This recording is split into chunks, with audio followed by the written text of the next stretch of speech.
I wonder if this Haitian cat issue may actually have a statistically massive impact on the vegan vote. Mason, your best cat jokes are going to source from John laughed. I got John to laugh. You saw it. Mason, I watched one of your YouTube videos of your open mic practice. It was rough. It was rough, bro. I was actually thinking about it, and I'm pretty sure that Mason's jokes are actually increasing veteran suicide.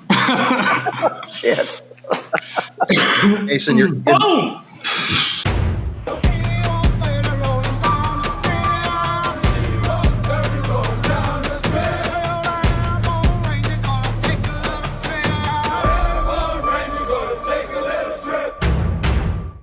Hi, everybody. This is John Koenig back with Real Veteran News. Got another week of veteran news analysis with our 4-person group. Got 3 veteran friends here. Got a liberal again. We got our liberal again. And if you're wondering how I managed to be getting liberals every week, it's because of Robin helping me so much. And they all know each other, too. Yeah, you bet. It's all 10 of us lefty vets. Minority within a minority within a minority. So we got our diversity. We got Mason back, who's in the Air Force, so we get a little branch diversity, and Matt's back too. So before we get started with the topics and everything, let's introduce everybody. And I think Robin's still the newest, but you've been on the show before, Robin. So would you like to introduce yourself first? Yeah, sure. Robin Byro. I served in Ranger Regiment at Fort Benning. Did 10 years in the military, 5.5 brutal years in the reserves. Oh my God, I wish I hadn't done that. But it's been good, and I'm a single dad raising 2 kids here in Atlanta, Georgia. I happen to have been Obama's campaign director for the Southeast in 2008 and just been kind of in politics ever since. That's a resume of a winner right there. 2 failed elections of my own, but, I'm charging ahead. We'll get you there. We'll get you to the Politburo soon enough. Brutal. Robin's kind of new, but I do love how he's always shitting on the reserves. Oh, God. Yeah, they just sit around and do nothing. You make me feel glad because I'm kind of regretting not joining the reserves, but I'm also glad not being in the inactive reserve. So, my dude, it was so sucky. You would have died of boredom. All right. So, hey, Robin, when you were in 75th, what was your job there? Did you go to Afghanistan? Yeah, I did a couple times. I was what do they call it? Legal specialist then. But I did shit overseas too. Cool. All right. Because I'm going to be shitting on the generals later. Yeah. Get ready. I'm shitting on the generals later. I figured. I've been holding back for a while, but I'm gonna let loose later when we talk about Afghanistan. And we all have a ton of cat jokes. We haven't told any cat jokes yet. We're saving them all up. Mason's OG. Mason was the first person on the show to do videos with me, so he can go last. But Matt, you want to go next? I'm Dr. Matt Tipton, born and raised in 3rd Ranger Battalion with Robin, different time frames at what used to be Fort Benning is now Fort Moore. Got out, became a paramedic, went to med school, and here I am. I'm in West Tennessee raising kids myself. Mason Blue, I'm the Air Force vet, and I got my start as a 33 Sierra, which is an Air Force technology officer. And so I'm just kind of a generic technology geek and overall international warfare kind of nerd. So that's why I'm here, and thanks for having me back, John. Great. Good to have you back, Mason. Thank you for supporting me this whole time. My name's John Koenig. I was Army Ranger. I'm a data scientist. Live in D.C. now. Started the show. Like the news. So, topics this week are obviously the debates, the Afghanistan report / aftermath, Republican report, Daniel Penny trial. If you don't know who Daniel Penny is, he's a Marine who's on trial for murder in New York City. And then we're going to talk about UFOs and UAPs again because I feel like we should just be talking about it more. And, it's a different panel and everything. So I think we should just all get a chance to say it's like a huge cover up and it's just like a big thing in our lives. And we should just be talking about it more. So we're just going to spend some time at the end talking about UFOs again. But those are the topics. You guys ready to go? Yep. All right. Well, let's start on the debate, right? So obviously Trump, Harris and everything like that. I actually had a barbecue and I invited everyone I knew over to watch the debate, and I got everything ready, but nobody came over. I sent out invitations, and they said BYOC. Bring your own cat. No one did? I had to barbecue my own little kitty up. Is that a Haitian joke? Fuck yeah, it's a Haitian joke. Come on. cat jokes? Who's got their first cat joke? Come on. It was actually pretty decent now, in hindsight. Oh, y'all were joking before the show, but now no one's got cat jokes. All right, fine. You can drop your cat jokes whenever. I didn't prepare a cat joke, but I'm going to try and come up with one for the ending. How could you not have a cat joke? Right. I feel like if you're going to eat one, you have to beat it up first. I'm sorry, I was trying to bring some professionalism to the show. Okay, all right, okay. So, debate, everybody's saying that Kamala Harris won at a high level. She was very practiced, memorized a bunch of shit, and just like said her memorized shit. And then Trump was all over the place, ad-libbing, jumping from topic to topic, couldn't really pull his arguments together, couldn't really land his arguments, didn't really get personal with her. I mean, I thought he just really needed to go there with like the sex stuff and all this and just make it really nasty. But he only mentioned her, Willie Brown shit like once. He said that she put out, which I thought was pretty tame anyway. And it was honestly, I thought it was pretty boring. Robin, do you want to say what you think first? So I also was supposed to have a debate watch party, and I canceled it because I was too nervous. I was afraid that we'd have another consequential debate like we had with Biden. And I had to go on live national television immediately after that, and I called it an unmitigated disaster because it was. So I just didn't want the PTSD of another night like that. I was kind of surprised, in all honesty, that Trump got as much of a kickback as he did. He seemed to be pushing back pretty hard. To me, it seemed sort of like the media found its narrative in the spin room and then after sort of ran with it. Now, sure, he said a few things that I'm sure that you look as somebody who's ran a presidential campaign, I would have certainly advised him not to relitigate the 2020 election loss. I know his campaign managers had to have been burying their hands in their faces with that one. And the cats thing, that landed bad, talking about Haitians eating the pets. And then he said that it had to have been true because he saw it on TV. I think that's probably not going to read too well with Americans. But I think that, honestly, if I didn't have to give television commentary about it, I would have turned that thing off about 8 minutes in. And I have a feeling that, I haven't seen the ratings yet, but I have a feeling the ratings weren't that great for that debate. I was watching in a bar, and when he was like, they're eating the dogs, they're eating the cats, everybody was like, oh! Yeah, like, it I've was seen so videos funny. of that. I was laughing my ass off. It was so fucking funny. I feel like the debate in D.C. would actually be a pretty good place to watch in a bar. Yeah, right? It can be. It can be. I feel like Trump debated 3 people and was fact-checked inaccurately, consistently, and there were no fact-checking going back towards Kamala. I feel like this would work if they actually controlled the internet, but if you want to fact-check yourself statement by statement, you can pause the video and look up each thing both candidates said. The good people on both sides has been thoroughly debunked, including by Snopes. There's a half dozen things that Kamala said and Trump said that Kamala was just lying and Trump was fact-checked on something that was true. There's numerous 911 calls about pets and cats and stuff going on right now, and there's town hall meetings where neighbors are complaining about it. I want you to think about the moral atrocity of what pink slime is and how we make chicken nuggets and we feed them to our kids, but we're going to look down on poor people that are eating cats. That's free-range protein right there. I don't have a problem with it. I've eaten some pretty sketch meat sources over the years when I've been abroad and stateside.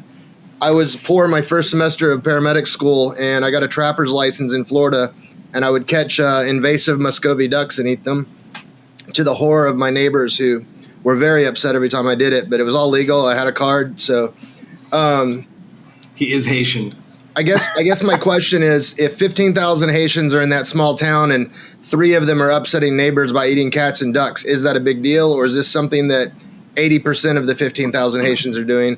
I would say it's probably much closer to the 0.1% than 30%, but I don't really care. Again, American processed food is an atrocity, so if people are eating free-range protein, I'm not worried about it. If I was a migrant to a new country, I had my family and shit, and I was walking down the street, and there was just like a Big Mac just like walking around in circles on someone's yard, I'd go pick it up and eat it. I mean... And that would horrify a Hindu population that you would eat beef. They would be up in arms and in shock that you would eat cow.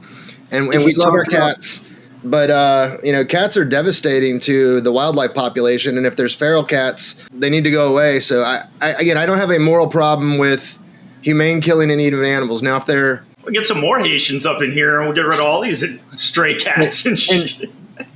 we know for a fact there's cannibalism going on in Haiti. Like, there's numerous news documents about it. So if they're eating people in Haiti, it doesn't shock me to think that they're eating cats when they get here. That's one of the most fucked up countries in the world, and it's definitely the most fucked up country in the Western Hemisphere. And it's largely due to Western influence's fault, because we've repeatedly invaded, corrupted, and changed their government and given them only poverty. And when people are poor and hungry, they'll eat whatever they can. So I'm not criticizing them on that, but it's shocking me that people think you come from being that poor and eating anything, and you get here and you're not going to say, hey, look, self-propelled meat, let's pick it up and eat it. I mean, that's Mason, what's up? That's technically, well, one, we're jumping ahead, but natural selection, that's what you're talking about, right? Like the dodo went extinct because people would just pick it up and kill it, and so there just weren't enough left. So it's like a fear of humans is necessary for any animal to survive, and cats have been domesticated. So I don't know. Starting back to the debate, because we were talking about like one issue in the debate, I would just say that Trump showed his silver spoon. Like, he got bullied. He got straight up bullied up there on that stage and did not know how to fight back, because he spent his whole life, every time he said anything, everybody would laugh, because he was the billionaire that everybody wanted to be on his good side. And he didn't learn how to fight in those spaces, in my opinion. And I think he got up there and he expected the same victory. And I'm disappointed in him, because he lost in 2020 and he has not improved himself. He did not get any better in his debate capability. And in my opinion, he lost. Kamala Harris did not win, but Trump lost. He did not gain any ground. He did not take any good shots. Kamala Harris looked decent up there, but in my opinion, she demonstrated full political gaslighting. And all she did was, every single time a question was brought up, she would bring up another impassioned subject and talk really well about like hopes and dreams, except in her case, instead of calling it hopes and dreams or hope and change or whatever the crap Obama called it, she calls it the opportunity economy. That's her new buzzword. And it sounds fucking amazing. Sorry, though, every single way she's going to create the opportunity economy is a Marxist ploy. Just because she's not calling it that right now doesn't mean it's not that. It's the same way that Barack Obama said Obamacare was going to be free. So, yeah, I thought Kamala Harris looked poised. She's a great puppet, but she's nothing more than that. And she's, in my opinion, I really hope she loses, just because I think her policies are economic tragedy waiting to happen. The big disappointment I have with the debate is with the moderators. I thought they were fairly biased, but Trump needs to be able to handle that. You're going to be the president of the United States. You can't handle a moderator. You need to be able to handle that. Not one question on monetary policy, first of all. They just avoided the number one thing. I mean, they mentioned inflation, but I guess they probably don't even understand how monetary policy impacts inflation. So maybe that's why. It's just ignorance on the part of the moderators. And the other thing was, I still would like to know the vaccine status, to include booster status of the two candidates, or really the four candidates. I would like to know that exact information and whether or not they ever took a placebo. And the fact that nobody's asking that, given that was their number one leadership component during the pandemic, I would like to know that answer. How would you ever know that you got it truthfully, though? Because if they faked it or had their nurse squirt it on the floor and then stick him with a dry needle, like, they're not going to be like, oh, yeah, you're right. I mean, I guess we have to make a public lie detector test, but they may even believe that they got it if they didn't get it. I would just like to know. I would like them to be asked that question. Look, we're all veterans here. We all know that preparedness is key. And he boasted before the debate that he was not doing debate prep. He was supposed to do it with Tulsi Gabbard, which would have been fantastic, because she handed Kamala Harris her ass back in 2020. So I thought it was going to be a robust debate. But what I saw, I've done debate preparation for candidates before. I saw a candidate who went in there overconfident and just didn't prepare. He did just get shot, so he had a reason to be overconfident. But he didn't just get shot. Well, I think there was false fact-checking. Kamala said that there was nowhere in the nation where you could get an abortion just before the water broke, and that's not true. The governor of Virginia vocalized his support for that. I think there's like 6 states where you can get an abortion at any point during pregnancy. Is it happening in large numbers? No, not often. I think even a pregnant woman that's got a 9-month term baby doesn't want to do that. It's pretty horrific, and you also have to find a provider that will do it. But it is, in fact, legal in several blue states. That wasn't fact-checked. And there were several things Trump said that were true that were then turned around and fact-checked on him. So I don't think it was an even playing ground, but Trump should have expected that, because that's what it's been the entire political career he's had. There shouldn't have been a surprise for him that it was a 3-on-1 debate. I'm seeing numbers that independents shifted more towards Trump. Most people are already decided at this point.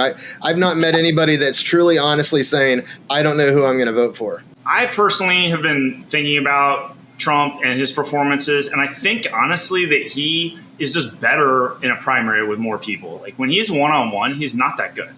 You know what I'm saying? Like, he's good at this, like, quick jab in, you know, Jeb Bush over there, Chris Christie, Marcos over here. Like, he was really good at that. But this locked in, he can't focus. Like, he needs Ritalin or something. Like, he can't land his arguments. He's all over the place. You know, even if you like him, it's just like, this doesn't make sense. He misses opportunities to just body slam her, you know, on Afghanistan and the inflation, everything. I mean, it's just like, and then he just gets wrapped up around all this old shit and just repeating all this old shit we've all heard before. The history of the debates goes back to the Lincoln campaign, where gentlemen would stand up on stumps and eloquently discuss what policies they had, and then whoever the loser was would be the vice president, and they would work together. The debates we have now are like, hey, we want to pick the starting lineup for an NFL team, so let's see how good they are at checkers.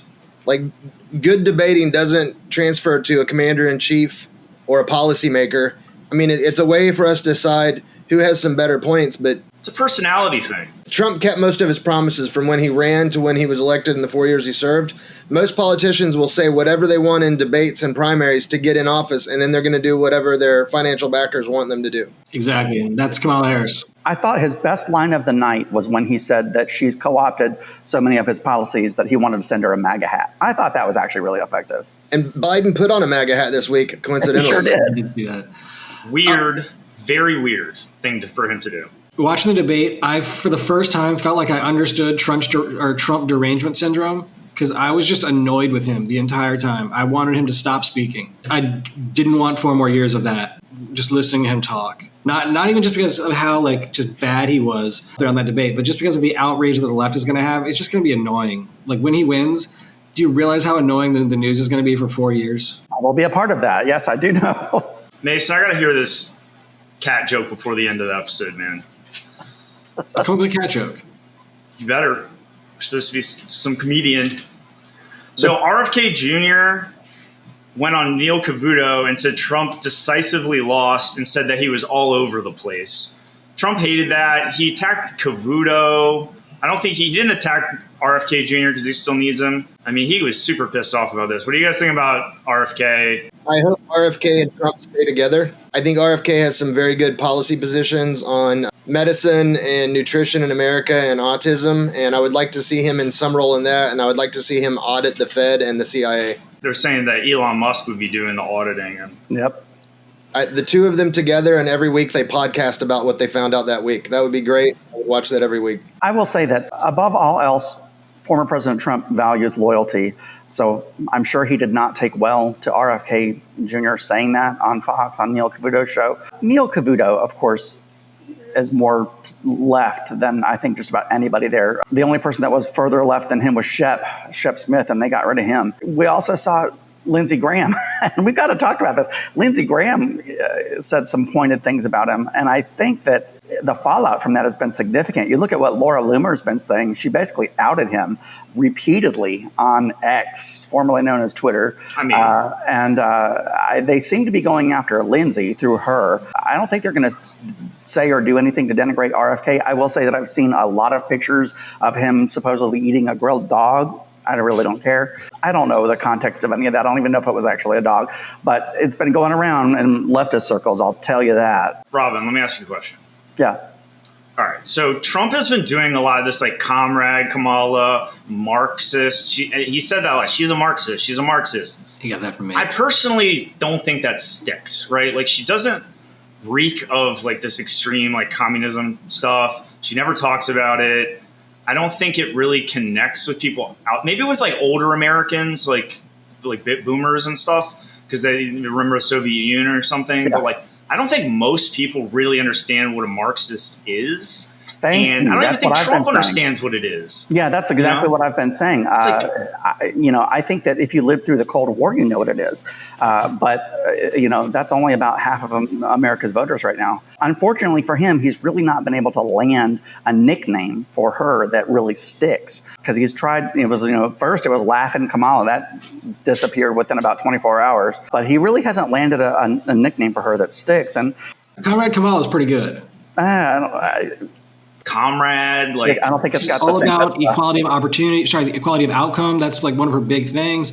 That's what I agree with. I think Matt said it earlier, where they just kind of what I mentioned is Kamala Harris is just a gaslighter. She's going to say whatever she can say to get elected, and then she'll do whatever she wants to do. So right now she's saying what she can say, but when she's elected, it's going to be full of Marxism, price controls, and all that. And you can definitely expect expansionary monetary policy, which is definitely wrong. Comrade Kamala, I think, is good. And my cat question would be, I wonder if vegans for Kamala Harris are going to defend Haitians eating cats. It's the best I got right now. There are plenty of subgroups of just about any subgroup you could possibly conjure up for Harris. why would vegans defend? 99% of vegans are voting for Harris. They're not going to vote Trump. I would bet veganism has a statistical correlation to democracy or being a Democrat. So therefore, I wonder if this Haitian cat issue may actually have a statistically massive impact on the vegan vote. Mason, your best cat jokes are going to source from John laughed. I got John to laugh. You saw it. Mason, I watched one of your YouTube videos of your open mic practice. It was rough. It was rough, bro. I was actually thinking about it, and I'm pretty sure that Mason's jokes are actually increasing veteran suicide. Shit. Mason, your best cat eating jokes are going to source from Noam Chomsky because he's a cunning linguist. I know I've heard of Noam, but I haven't watched too much of his stuff yet. He's an author. I think it's YouTube also.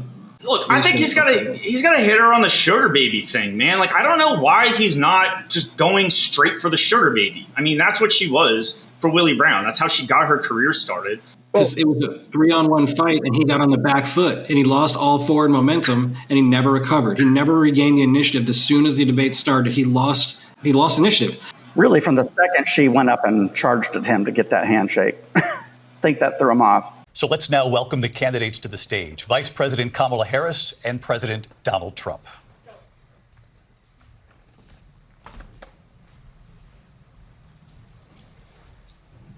Kamala Harris.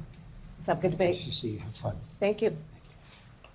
Welcome to you both. Yeah, probably did, but it's like, realistically, I just don't understand why he's not hitting her on the sex shit. No. Let's stop for a second. Can we go to that? Didn't she say her name? Like, wasn't that awkward? Yeah. She's like, I'm Kamala Harris. And he's like, what the fuck? I know your name. Like, dude, that was so awkward. Yeah. But how did that not get hammered? And, but again, he lost the initiative. He was on the back foot the entire time.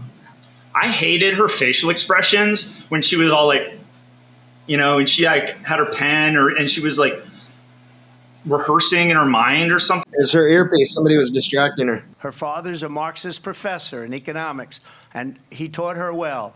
But when you look at what she's done to our country. Trump like went into one of her traps, and then she's like, oh, got him now. But she was like laying in wait, like planning how to like come back at Trump. But she had this really weird look on her face.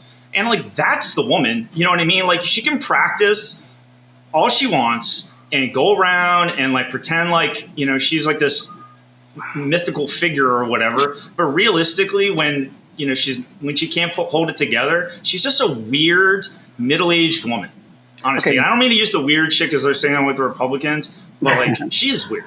All right, honestly. Doc brought up the earpiece, so let's talk about that elephant in the room. There's been a meme going around that she had a Nova earpiece. I just want to say that Nova couldn't have been that because that was a failed Kickstarter that never developed a single prototype. Tiffany's after the debate said that it was a discontinued set of earrings that they sold her for $800. What say you guys? I would say if the fact that there's a counter meme to that, I found interesting is I was shocked that Kamala Harris was as eloquent as she was because I've never heard her speak and gain respect for her. Usually when I hear her speak, I lose respect for her. This is the first time that has not been the case. So I thought it was plausible.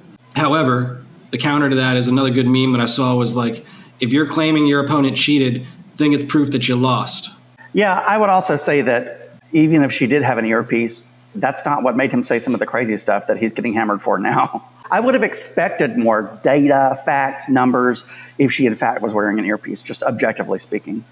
I don't understand. I could maybe understand how an earpiece would help. I mean, maybe like a job interview or something. Annoy the fuck out of me. I don't understand why she would go. It's a big risk. Somebody in her campaign could leak it to Politico, could fall out of her ear or whatever. I also think having someone talking in your ear in the middle of a debate would be distracting, potentially. You give them a 3-word hint on a question they don't know. That's huge. So I wear this on television, and I wear this earpiece on television, and it is incredibly distracting when the producers are trying to talk to me while I'm trying to talk. I mean, I just don't think it's realistic, but I also don't think it really matters. It's already taken root. People will believe it if they want to.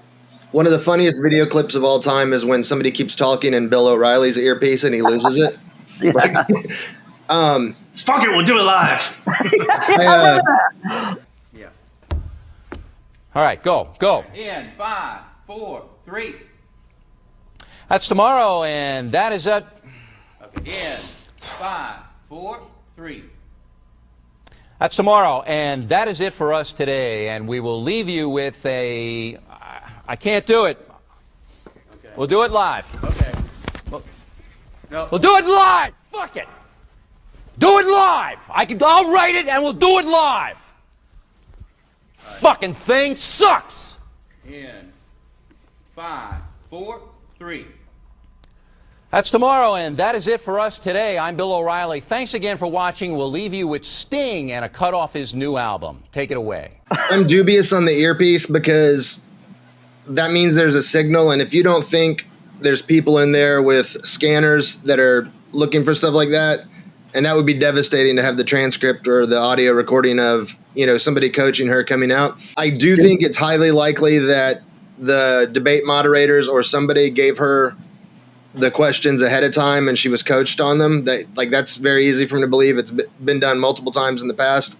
And that particular organization that hosted is definitely more on her side than on Trump's. But you should have enough knowledge of policy and the facts to debate whoever's in her ear too, whether it's Obama or who's the guy from Louisiana? Looks like a bulldog. Carville. Yeah, Carville. Do you remember, to your point about the signal, intercepting a signal, that's how Peter Popov, the televangelist, got busted, was for that very same thing. They intercepted the signal going to his earpiece, and that's how he got busted as like a fraudulent televangelist. As opposed to the non-fraudulent ones? Touche. What's the most important cat in China? Chairman Meow. All right. All right. If you had to eat a cat, would you go like taco meat or do like a Kentucky Fried Chicken drumstick type thing? Beef, cat jerky. That's actually a good idea. Yeah. Okay, Afghanistan. Okay, no more cats. The Republicans had this congressional report that they've been working on Afghanistan. There's been other investigations, et cetera, before. So it's focusing on Kabul. They want to blame Biden. They want to blame Biden's people. They want to, pin the tail on the donkey, literally. And, and they timed it so that it would come out right after the debate. They didn't know how the debate was going to go. But, there's this politically timed material. They're saying that the report doesn't break new ground. They blame Biden, essentially, and they say that the administration picked optics over security. White House spokesman, in responding to the report, says that the Republicans cherry-picked facts, used inaccurate characterizations, and exhibited pre-existing biases. In the report, senior officers there that were in special operations at the time, at the end, said that they were watching the country get gobbled up by a red blob. So you imagine these officers in some room or whatever, and every day they're going in and there's like this red blob that's like closing in on them. More and more territory being taken back by the Taliban. The guy says, nobody talked about, what's going to happen when the Taliban come over the wall? And then he said, we were still planning when Kabul fell. Most decisions were being made by National Security Advisor Jake Sullivan without consulting other stakeholders, generals, and stuff like that. This was all coming from the top. They forced it through. The generals didn't want to do it.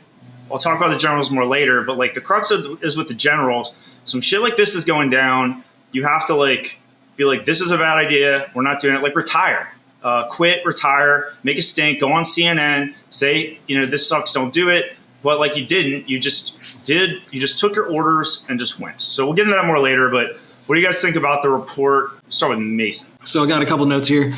First, I would like to see a graph of Afghanistan's population over time, specifically like 5 years, maybe like the last 50 years, because I'd be curious to see like that upward trend as the U.S. occupied the territory, and then the probably downward trend of the last couple of years. I would assume that population levels have gone down in Afghanistan since the U.S. has left, and I would assume that they went up when we were there.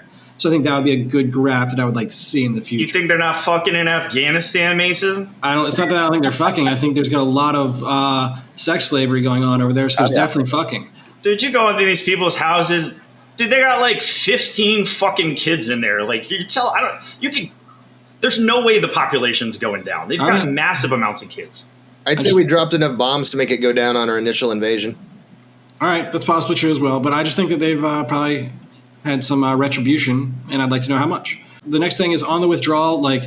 I think one of the things to point out in the debate is how many violations of the agreement that Trump had to withdraw by August of 2021, how many of those agreements were violated by the Taliban, therefore negating the plan and violating the agreement, negating the agreement. So we had every justification to stay. So I thought that was a bullshit claim by the Biden-Harris administration, or Harris in that case. If you're saying that you're planning still after 8 months, that means you had 8 months to prepare for that withdrawal. And the fact that they were not prepared, that's their fault. You can't get more than 8 months notice. And the military actually handled the withdrawal pretty well. The military was out, and then the military had to go back in to clean up state bullshit because they didn't prepare civilian evacuations properly, and that caused a lot of the problems that we saw. The planning should have been able to be done in under a month. You pull out. The final thought is just as Afghanistan thought throughout the whole process, John, you've said a bunch of times, you have the watches, but we have the time. Any enemy knows that all they have to do is wait until we get a weak, limp-wristed bitch of a president like Biden, and then we'll stop doing what we were doing. And that's all they have to do is wait it out until they can get their own puppet regime in place. And I'm just completely disappointed in Joe Biden for not having any sort of balls to defend the sacrifice of the Americans before the withdrawal, number one.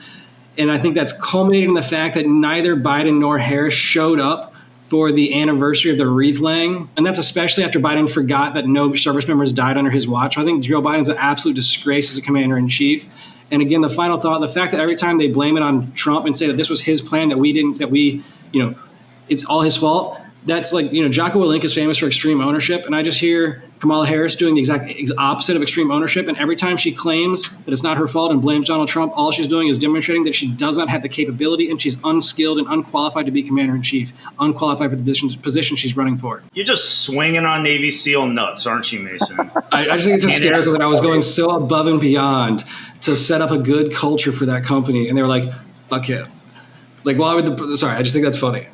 Yeah. Let me back up to the months preceding the fall of Afghanistan, and I would like to take a rare moment to defend Joe Biden. Joe Biden has a mental disability and has for years, and was incapable of being commander-in-chief. And instead of any of the generals or his advisors saying, hey, the emperor has no clothes, they continued to let the inertia of what we were doing move and try to hit timelines that a senile old man was saying we needed to hit, instead of cutting him off and saying, you've seen the famous bunker video where they're telling Hitler that Germany's falling. It was egoism of a demented old man that let that happen, and the lack of the generals saying we can't pull out this way this fast. We need to do it, structured in this way and keep the airfield. I think 3 Tab Spec 4 Ranger School graduates could have planned a better exfil of that country than what was done. And that's not me being funny. I'm serious. You never say we have to be off, in 30 minutes. That might be your timeline, but if a guy's trapped by a piece of metal laying on him, you don't leave him there and you do what you got to do. But what they did was disastrous and disgraceful, and people died. When Trump got out, we had the Taliban's respect begrudgingly, and they were letting us pull out with no casualties. And then I think the real thing is when we took the air support away from the Afghani troops, that was when that red blob that John was talking about started closing quickly because there was no more danger in the skies. Would y'all agree with that? Yes. Yeah, look, I've been very critical of the Biden administration's pullout of Afghanistan on television. I've been very critical about it publicly. I've had issues with them ceding Bagram Airfield. I think that was a disastrous mistake. I just want to say on the left, there's all of this, what's been going around is all this talk about how Trump invited the Taliban to Camp David on 9/11, how, he drew down the troops from 13,000 to 2,500. I'm just telling you what the left is saying. This is not what I've been saying. I've not been parroting any of this. That he ordered the release of 5,000 Taliban fighters from prison, one who would become the new leader of Afghanistan. So they're trying to pivot and show that this is both sides screwing up Afghanistan. I trust you to give objective, honest opinions about this. What do you say? I mean, isn't that the purpose of Camp David, is to host foreign dignitaries, and even dignitaries that you dislike? Sometimes you got to host them in a place where they're not going to be killed. We're not bringing the Taliban to Camp David, all right? All right. I mean, I also think it's probably a bad idea. That's what Switzerland's for. Switzerland is for that, right? Okay, there's a lot of places. Okay, so I like to give a little bit of analysis here. I feel like we all can't really fathom why Joe Biden did this. Like, it's very clear right now that Joe Biden just decided to do this, hell-bent, override everyone, no ifs, ands, or buts. We're pulling out of Afghanistan. And I mean, and that's basically what these generals realize. You can't look for logic or reason where there is none. No, I'm going to give the analysis of why he's doing it. I thought a lot about it because obviously it's traumatized me. First off, Joe Biden has a chip on his shoulder, working class guy, this Scranton, Delaware, whatever, in D.C. Nobody respects him. He's been a senator forever. He's been dealing with generals, these military people that have been bossing him around or, not agree or fighting with him, personality conflicts for decades. He's got a chip on his shoulder about the generals. He gets in the White House, all of a sudden he's in charge. And he's not going to listen to these generals and that. So it's kind of like this dynamic of him, and just not liking, these generals or wanting to exert his power over them now that he has it, his newfound power. Secondly, he is not technically a Gold Star family member. His son died of a brain tumor that he got after one 6-month deployment to Afghanistan as a lawyer, as a JAG lawyer, or Iraq. He went to Iraq. He's probably near burn pit. I've been mad because he's kind of acted like he's a Gold Star, and it's borderline. Recently, I feel like, having known other people that died of cancer, and maybe I died of cancer, I don't know, but it's not the same as dying in combat there. No. But I'm not going to take it away from him. There is something there for him, and he does have an interest in it. And I think a lot of it has to do with his son. He sees his son's deployment to Afghanistan, his only good son. He's left with the shitty one. And so he, taken away from him, traumatized old man. He just wants to get the troops out. He sees himself as a Gold Star family member, a quasi Gold Star family member. He wants to end it. He's been sick of it and whatever. So he just does it. He obviously doesn't expect for it to collapse like it does. He doesn't expect the 13 caskets and all that. But I mean, that's what I think. Okay. You guys think that's plausible? I've actually hung out with Joe Biden. I'll just say in 2012, I was active duty at the time, Ranger Regiment, and I went to the DNC in Charlotte. And Joe Biden actually pushed Nancy Pelosi away so that he could get some service members, me and others, because he said he didn't want to deal with her, which I think is funny. So he does have an affinity for troops. And I think you're onto something. I think he just wanted all of us out of there. But the way they went about it was an unmitigated disaster. But yeah, I do think that because of his son's service, he has a soft spot for troops, as I've borne witness to myself, because he used us for cover to get Nancy Pelosi out of his face and then hung out with us all night. I just want to clarify again. The military did a good job with the withdrawal. Once it was ordered, the State Department lagged behind and fucked it all up. Yeah. Make sure you clarify. The military got the fuck out, and everybody was like, oh shit, where'd the military go? They just disappeared Bagram last night. Is there So the military was out and safe, all personnel accounted for, and the State Department then begged for help to unfuck their situation. Is there any truth to the Biden administration's allegations that the Trump administration never provided them their playbook for their planned withdrawal of Afghanistan? I'm sure they didn't have any good plans. And they wouldn't have followed it anyways. I mean, that's just an excuse to be like, oh, we didn't know what to do or whatever. They wouldn't have. I mean, they're just trying to muddy the waters to make it look like it was Trump, Biden, whatever. But I mean, this is like a Biden thing. Like the decision was Biden's, okay? And I have all this written down. I want to succinctly body slam these generals, put it on a fucking video. I went back and I watched the videos that Mason and I made in 2021 because we started making videos right before this Afghanistan shit happened. And I went on and yeah, like I said in my video, I was very angry and I've been angry and I'm trying not to be angry, but I watched some of those videos. It was obvious that there was, in my opinion, it was obvious that there was going to be an attack. They can hear them talking on their cell phones, you know? They know when it's coming, they know where it's coming. Were the Marines warned? Were they warned? Were the Marines at that gate warned that a suicide bomber was inbound? The gate was not closed because there was British trying to get some British people in through that gate at that time. They did not close the gate, which would have prevented the attack, at least at that moment or whatever.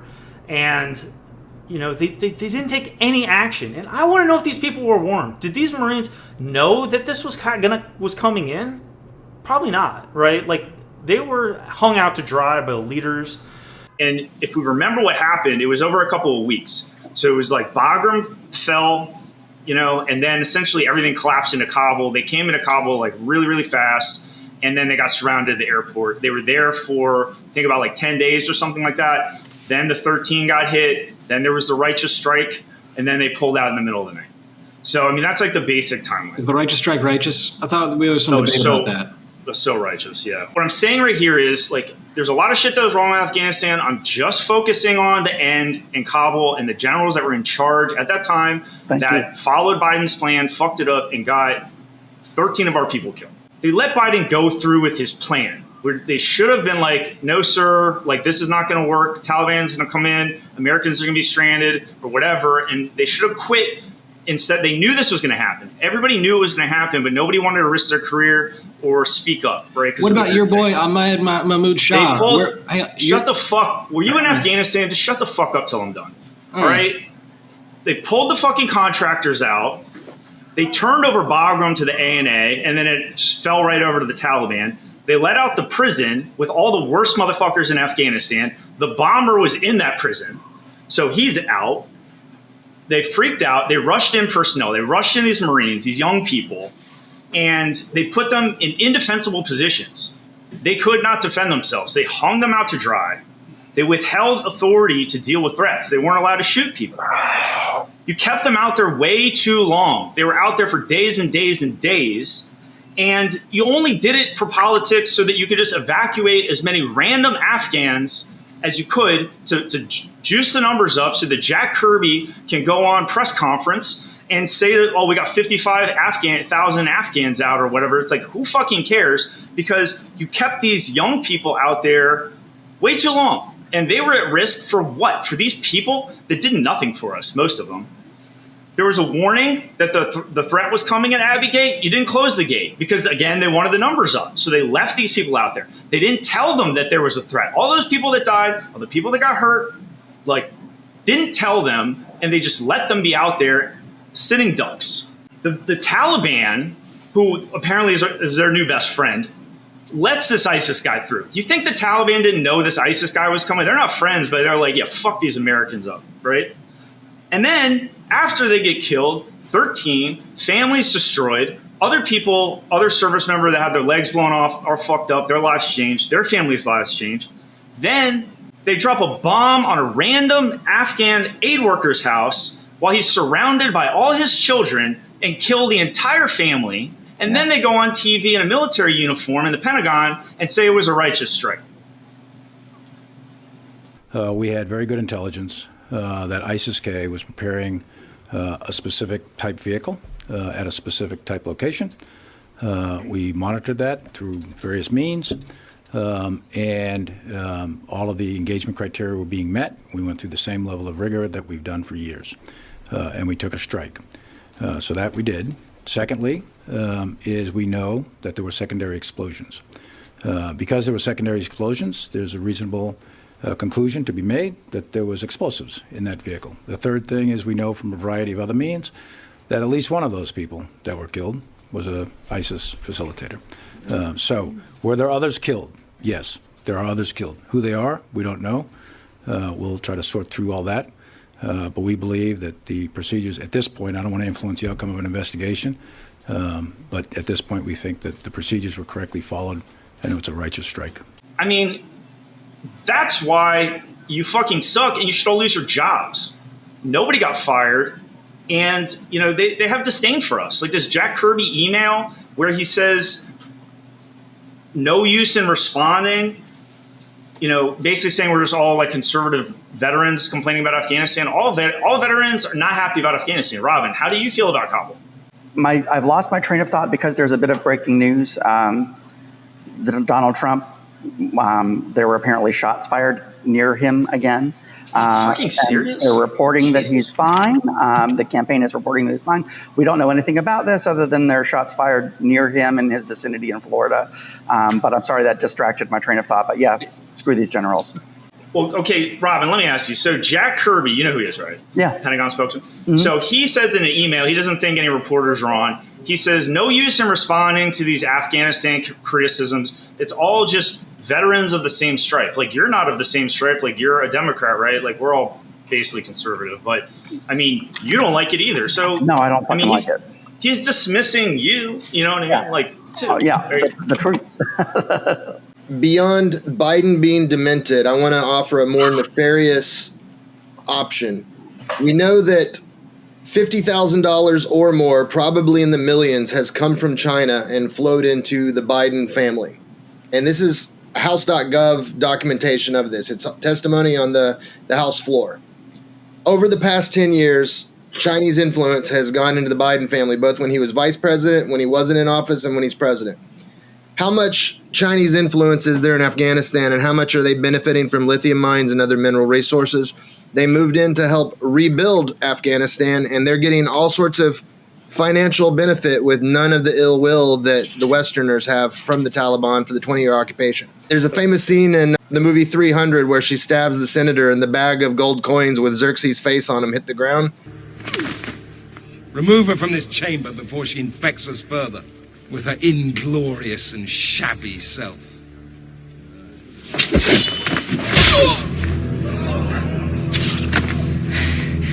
This will not be over quickly.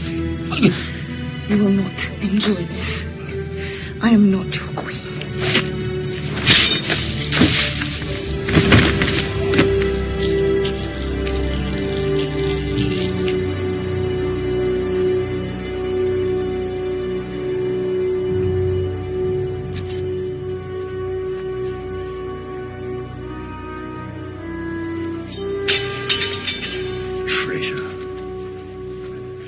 Traitor! 10 years, 20 years, 40 years from now, we may know more, but I think high-level treason may have occurred with numerous people involved in Biden's orbit.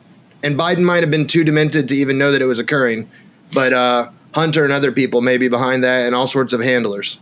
Hunter just pled guilty just this week. What was it to? I don't remember. Was it fraud? Tax evasion.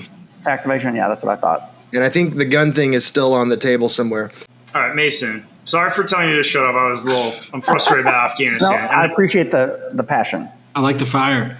I was actually trying to add some fire to you and piss you off because your boy Ahmed Shah Mahmood, I think that's it. Ahmed Babadoo. I think I said that correctly. Ahmed Shah Massoud. Yeah, Ahmed Shah Massoud. His son was recently interviewed on the Jack Ryan show, and I watched that interview. And like you just mentioned, where was the ANA during that withdrawal? And he's bragging about how great of a military tactician he is while he's saying that he was in Kabul when it fell. And it's like, why do we waste so much money on this guy? So I think that we proved, again, like a couple of points we made back then, we shouldn't have been upping those numbers. We should have just pulled out and left and not gone back in to try and have whatever we were going for. We should have just, we're out. It created a humanitarian crisis. And who knows how we vetted those people that got on board. I don't know. I guess that's really it. I just feel like you should watch that Ahmad Shah Mahmood son's interview, whatever his name is, because I feel like that's the perfect example of the waste that we gave in Afghanistan. Because it's like, if your country just fell, why are you here in this interview? Because the Pakistanis helped them. They were up in the Panjshir. Okay, I always keep talking about Afghanistan. So like after Kabul fell, the only area that was left that wasn't Taliban was the Panjshir Valley, which they basically can't conquer. They called the Pakistanis. They came in with drones and drone striked them, and then just walked into the Panjshir, took it over. So he had to flee. You know what I mean? And that's his home. And it's like, we didn't do anything, and we just let the Pakistanis come in here and just. It's frustrating, honestly. I always wondered, just going back, if we hadn't invaded Iraq, and if instead we had either just marched across Afghanistan and killed Osama, or B, just left like a nice stable presence at Bagram to maintain for the next 100 years, That'd have been nice instead of all the waste that we did trying to build that country. That's where I'm at with it. I think we should have kept a presence, kept some airfields, probably forever. But I know that sucks to say that, but that's what it would have taken. I mean, and we just need a forward presence there where it's like, all right, this is where we're here to fight. A little over a year after we closed Bagram, after the fall of Afghanistan, what happened? The attack on Israel. There have been no attacks on Israel, no major military attacks on Israel since basically 9/11. Why? Because we had a forward presence in the Middle East. And I think without that forward presence in the Middle East, the entire world is going to feel that wrath. It hurts my soul to see the Taliban having their parades in our disused equipment. It just sucks. I think it's awesome because I think it's an example of exactly that lying, stealing, backstabbing nature. I think how many times did we give that equipment and say, like, can you help? Can you work on this? Can you fix it? And they're like, no, we can't do it unless you give us some more money. And then as soon as we're out, they fix it and it works just fine and they can use it against us. So I think it's another example of how Afghan contractors fucked over the American Department of Defense and state workers and just stole from American taxpayers while stupid fool State Department workers were padding their resumes. Have you guys read the book Unrestricted Warfare by Kwai Lang? Yes. Came out in 1999. I see 9/11 and Afghanistan and all of the stuff that's going on in the Mideast as Chinese influence throwing lesser enemies at us to destroy our empire and bankrupt us. And they've done exactly what they said they were going to do in that book. Well, you bring up a great point about the lithium mines specifically and the chips. You have to take it a step further than that, too. They routinely steal intellectual property from the United States and make no bones about it, and then sell a product to us back with slave labor at prices that we can't compete with. So American technology is the worst for it. All right, so next topic is the Daniel Penny trial. I'll just go over, we haven't talked about this before, I'll just go over the basics of what's happened. There's some new events, and the trial's about to start next month. So I'll get into that at the end. But the basic crux of it is, if you didn't know, it was pretty famous like a year ago. Essentially in New York, I think it was in the middle of the day, basically this guy, Daniel Penny, who was a Marine, but he was out, was an infantry squad leader, 24 years old, fit, 20s guy on the train. And this homeless guy, Jordan Neely, who has had a hard luck story. We know that he's had a tough life and all that, or he had a tough life. Comes on the train. He's in a psychosis. He's going crazy. He's yelling, "I'm going to kill you. I'm prepared to go to jail for life. I'm willing to die." And he was repeating these threats. There were like probably women like crying. I don't know if people really take kids on the New York subway these days, but like there's different people. There was foreigners. Like it's New York. And so eventually Daniel Penny makes the decision to intervene in the situation. He ends up like with a kind of like a sloppy ass chokehold around Jordan Neely. He gets on his back and then he's like sitting on his back. And then the other passengers come and are kind of like holding Jordan Neely's hands because he could have pulled a knife out and stabbed him or something like that or whatever. But supposedly it only lasted for a couple minutes. But for some reason, Jordan Neely died from it. The trial is next month. So he's probably about 25 now. And it's murder. So he's being tried by liberal prosecutors. And they're basically saying that, these liberal prosecutors are basically saying, like, even if these homeless people are going crazy, like, you can't really, like, intervene. They're saying your right of self-defense is not as important as these people's right to just do whatever they want. And so this is like an intimidation. Even if Daniel Penny gets off of this, it's still going to intimidate other people who might feel the need to intervene in a situation in the future, right? It's chilling effect. I would say it's a good thing.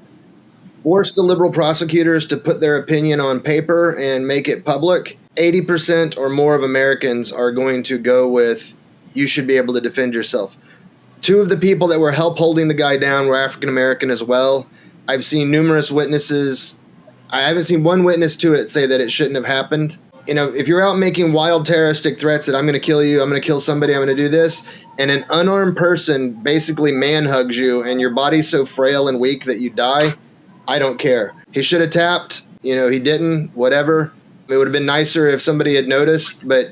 It's a psychosis. Right. The guy with the chokehold didn't have medical training to realize what had gone. He was probably scared out of his mind. He's like, I'm in a cage that's moving with a guy that's going to hurt somebody or me, and I've got to make a decision. He made a decision. At the end, the only person that got hurt was the crazy, violent person with a long criminal record. I shed no tears. Let's crowdfund it and get it to the Supreme Court and have the Supreme Court say that we all have a right to defend ourselves with bare arms. Mason, what do you think? I agree with Dr. Matt Tipton there. I think we all have a right to self-defense, and I mean, it's a shame that guy died. Like, everybody wanted a Brad Pinney to step in, and when he did, it's like, sorry that things get out of hand. That's why you avoid physical altercation. Like, movies make people think that it's hard for like death to occur or injury to occur because you see guys like Jeremy Renner, who's a human Avenger, jumping off buildings and being fine. But then in reality, he tries to park his own tow truck and runs himself over and breaks his whole body, right? So like, I just feel like people don't realize how dangerous fighting really is, especially if you're not in a ring. I think this proves it. I also think it's funny. It's like, on one hand, this is the exact plot of the movie Con Air. It's also the exact opposite of the last episode of Seinfeld, where it's like the innocent bystanders get prosecuted for not helping. And then now it's like this guy's getting prosecuted for being a like active helper. And then final thought is George Floyd with like the big thing, 9 minutes, right? 8 minutes, 46 seconds. His knee was on his throat. How did this guy die? I mean, I guess it must have been a blood choke as opposed to an air choke, but I mean, he had him wrapped around the neck. And I want to get into the tactics of exactly what he did and what he should have done and all that, but like, it was a very sloppy choke. Let's be clear, though. George Floyd died of a massive drug overdose, and the knee was not on his throat the whole time. If you watch the video, it's on his shoulder, it's on his neck, it's off of him, it's back on him again. That was a failure of the police to stand him up, throw him in the car, and drive to the police station. Everybody's eyes was focused on the group surrounding them, not on George Floyd, and since nobody was monitoring the guy, he died from his drug overdose. Was it tragic? Sure. Okay. Was George Floyd an outstanding citizen? Not at all. All right, I'm just saying it's interesting, like two homicide, like two similar deaths. Cops have a higher standard, though, of protecting and serving. An innocent bystander who is himself being terrorized and unarmed chose to defend his fellow citizens. He should get more leeway. I would like to defend Brad Pinney. Like, I would like to just help out in that defense. I think he's innocent. He should be let go. Robin, what do you think?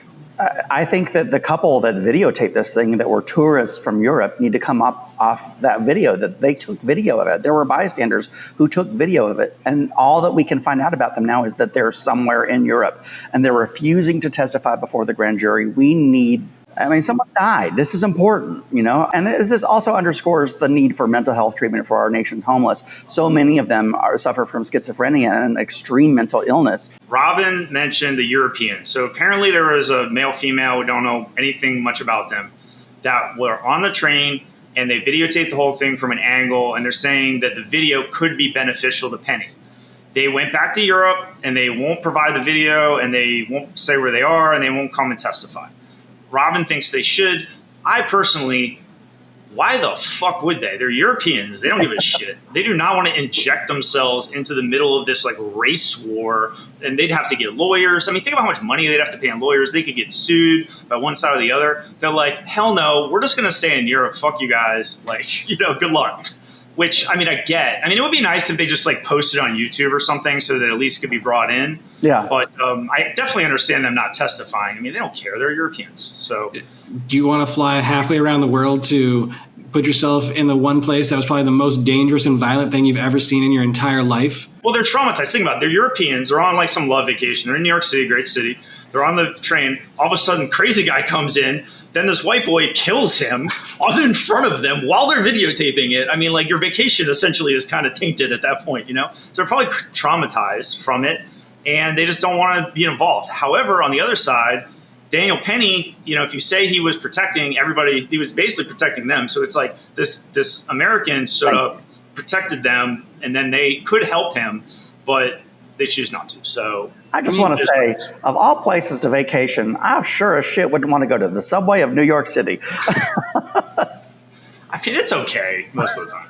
God, I have to go there every 3 weeks for TV, and I'm not a fan. I'd like to provide a little bit of analysis and break this down. So there's two things here that I see, which is the decision to do something, and then what do you do once you've decided to intervene, right? I think as all military men here, I don't know. I'm going to ask each of you. You better think about it, because I'm asking you each of you in turn what you would have done.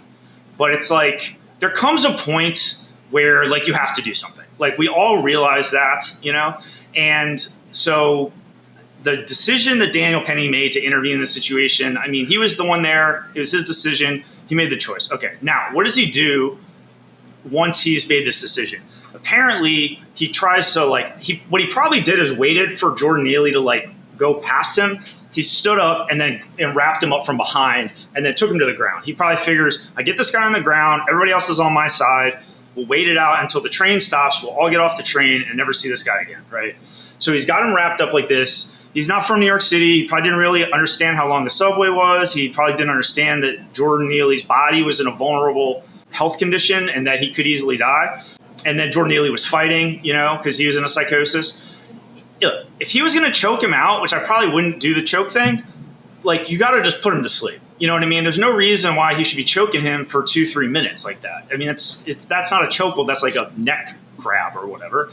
And that could fuck someone up, especially someone who's not healthy. The other option is, you knock them out or something, but then you could break their jaw or whatever. But you basically shut down their nervous system so they can't really do anything. He didn't seem like a very dangerous guy, but he could have had a weapon, right? He could have had a gun, he could have had a knife, and you don't know. So, those are all factors. What do you guys think? Let's go Matt, Mason, Robin. But Matt, what would you have done if you were stuck on that train and Jordan Neely walked in there? I've been in numerous similar situations to this since I was in the Army and out, and some while I was a physician. I've gotten people in chokeholds and held them on the ground while I wait for security or other authorities to help. I've never inadvertently killed anybody. I'm not saying he did anything wrong. There's a real thing called excited delirium, which we attribute that to how George Floyd died. If you're on an upper, whether it's cocaine or amphetamines or PCP, your body basically can fight itself to death. Like when a mouse gets stuck on the glue pad, it just struggles till it dies. Your heart rate gets too high and you basically shut down. I think that's probably what occurred there. We're talking about what you would have done if you were in this situation. I would have choked the guy out and taken him to the ground. Yeah, in 7 seconds though, right? He'd have gone to sleep quick, and then I would have put him on his stomach and put his hands behind his back and kneeled on his lower back. I mean, he would have been out. Mason, what would you have done? What do you think about his decision to intervene? What would you have done if you were in there? I'm going to be the disappointment of the group probably. But, I mean, just like last week, right? When you and I were walking home from dinner with what's-his-face, when we had Foe, that one dude was circling us and followed us 2 blocks. And, I'll be honest, I would have liked to have walked faster. I thought we should have walked faster and removed ourselves from that situation. At the same time, like you pointed out, is what about that girl who walks by 10 seconds later? And it's I was well, yeah, that's pretty shitty. I would not have intervened. I would have watched and been an innocent bystander, avoided any litigation, like a pussy. I'm getting hungry as shit. Look at this right here. The snack. I mean, I'm saying I would, and I've had this happen when I was in DC. When I used to ride the subway every day in DC. I lived on the Green Line, and there were a couple of times that I literally got up and moved to the door entrance. And as I walked, when the door opens, I just changed trains. I was that one has a brawl in it. Bad choice today. Let me get in that other train. And I would just hop trains in between stops. That's happened to me a couple times, and I'm not going to get involved because you never know how quickly things can escalate. You can never know if somebody's going to have a weapon. So you're going to sit there cross-legged while Jordan Neely, I'm going to kill you. I'm prepared to go to jail for life. There's some old lady crying. And I'm going to watch until he draws a weapon. You're going to wait until he draws a weapon to do something. Mason, I would paraphrase David Leduc. If you're not capable of great violence, you're not peaceful, you're just harmless. I'm really good at it. I just don't want to go to jail for it. So I would have waited until you have more reason to intervene. I train. I'm a really good fighter. Flinging feces and telling you I'm going to kill you or kill somebody else, we're kind of at that point for me anyway. I don't know. I agree. That is literally the legal definition of assault, not battery, right? So once you've committed assault, you're supposed to be able to defend yourself. But in the modern world of the legal protections of criminals, especially right now, that is not the case. Robin, what would you have done if you were on the train? It depends on if I were a single father. If you removed my kids from the equation, I probably would have done something to have engaged and protected the bystanders. But now that I'm a single dad, no, I don't fuck with crazy. I've got to be mindful of my children and be present for them and make sure that I'm not tying my family up with litigation. And your kids are on the subway, Robin. What does that do? Oh no, I'd fuck. Oh my God, I would protect my wife. that motherfucker. Yeah. Activate. When that crazy next level adrenaline, when you see like suburban moms lift the damn minivan to get it off of their kids, that's what would have happened. That's beautiful. That's beautiful. Let me ask a question to all three of you. Yeah. Our young Marine hero was African American and the crazy guy was white. Would this even be a story? Well, obviously not. Well, I think it would have. Yeah, I think he'd probably be going to jail for a lot longer. I think he'd get the full 19 years. Yeah. If they were both black or both white, it probably wouldn't have happened. But I mean, this it's like the white military thing, and then this like homeless black guy. It's just like there's a famous too much. They just have to do it.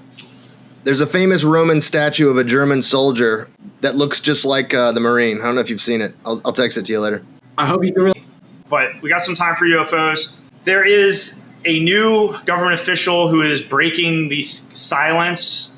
This is the highest level federal official that dealt with UAPs that's come out so far. Former director of the Unauthorized Aerial Phenomenon Task Force. He's been in the federal government for 16 years total. And he is known for having worked on the famous Tic Tac video investigation that was filmed by the USS Nimitz in 2004. He did a memoir deal, and he has a book coming out. He says, we are at the beginning of a new chapter for humanity. He says, the process of disclosure is complex, but it has begun. I personally think this is the biggest cover-up in history. I think it's the most important event maybe in human history, and it's probably going to happen like during our lifetimes, soon. And unfortunately, these people that are dealing with this and the alien tech and the alien bodies and that will be greeting the aliens and dealing with all this shit in this momentous part of our life are the same people that brought us Afghanistan and Ukraine. Be like Jack Kirby. These same idiots, these same Jack Kirbys, you know what I mean? And that sucks. We cannot fuck this shit up with these aliens when they come down here or whatever. If we're not doing voter ID, are these aliens going to be able to vote? Fermi paradox and the equation that goes with it. The life is out there. And the question is, are they visiting? Are they visiting with computer drones, or are they coming here in actual real form? I don't think they are in real form because I think their microbes would devastate the world and our microbes would devastate them. Have we made contact with an electrical signal or with some sort of UAV that they sent? Maybe. I don't think anytime soon are we going to get full disclosure from our government. Because if that is true, a lot of things become less important. Yeah. And I think it would upset the status quo to such a degree, it would reset global politics and economies. And religion. There'd be mass suicides. There would be religious extremism.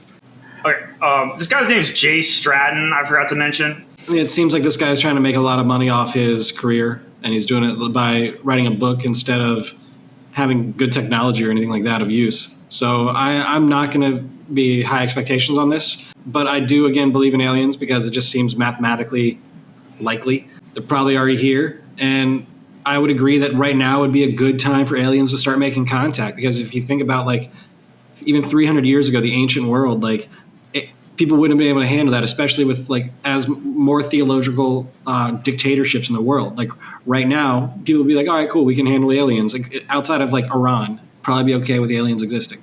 Okay, what I want to know is aliens land and they say, take me to your leader. Who the hell are we taking them to? Kamala. Comrade Kamala. The United Nations. Elon Musk. The aliens are going to be like, really? This woman?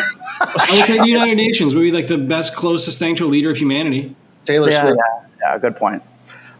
You look at the advances that we've had in technology that have been monumental and over the last 20, 30 years, and you do have to wonder, was some of that maybe taken from some downed ships? Because there's not a lot of explanation from where some of this wild technology that we have now came from. Yep. Like what? Like there's nothing that crazy, but that is the plot of Terminator 2, by the way. Well, that was technology from the future, not from an alien. But there's nothing that crazy. Like if you really break down modern technology, it's nothing that groundbreaking in the last 20 years, in my opinion. I mean, like conveyor belts move a little bit more properly. So that's a smaller computer. They just took something and made it smaller. But with GPS, with the phone, with the video camera, There's access to all human knowledge in every cat video. I love that, Matt. Every cat recipe. Yeah. It's a small computer. That's all it is. But I do think that it would be naive to think, and narcissistic, frankly, for us to think that we're the only intelligent life form in all of the known universe. It's the Drake equation was the one I was referring to, and the Fermi paradox is where are they all at if they're not here? Yeah. What? Now, do they throttle the ship, though, when they're going past planet Earth and be like, oh, no, the ghetto, we got to get out of here. Roll up your windows. I've been reading this UFO book, and I'm not that far into it, but it starts obviously at the beginning. And it seems like essentially most of this stuff started after World War II. And World War II is when we first started blowing up atomic bombs and stuff. They really like these atomic bombs. The military guys know that they like the radiation. They like the atomic bombs. And yes, maybe there were some aliens that visited the ancient Egyptians thousands of years ago or whatever. But realistically, like before we had the atomic bombs and stuff, we may have had some radio signals emanating off of our planet, but like it wasn't that interesting. You know, Sure. And now they want to come in. It's like a car wreck. Like you're on the highway and you slow down and like you kind of look like what's going on over there. Then you like go on your way, or like roadkill or whatever. And then, yeah, and then they just go. But like it's these nuclear bombs and our technology is advancing, you know, and they're starting to stop by, I guess. I don't know. I mean, they have the alien spaceships. They obviously have some of the technology. They've even been saying that they were like flying some of them, or that they like reverse engineered them and they were able to build them or put them back together or something. I mean, there's all types of crazy stories out there, but something's happening and it's very important. All right, let's wrap the show up, guys. So it was a great time. Obviously, we're all getting along real well and good content, good discussion. We had good topics this week because the debate obviously was a lot of good stuff to talk about. So good show. Thank you. Yeah, I want to say I think Mason has valid thoughts and opinions, and I like to hear him talk. And I'd give you a hug if I was there, man. Thanks, guys. Yeah. John wasn't that mean. I'm like always bullying Mason. All right, so just get used to it. All right, Mason, you're up. I'm going to need a safe space to cry and, you know, hug myself after this bullying. But thanks for having me. Robin. I appreciate the opportunity to talk candidly with people of divergent political opinions. We need more of that. Talk to your neighbors, even if you know that you don't agree with them politically. Just see them as human beings. That's what we're doing here today. More of that, please. With great diversity comes great recipes.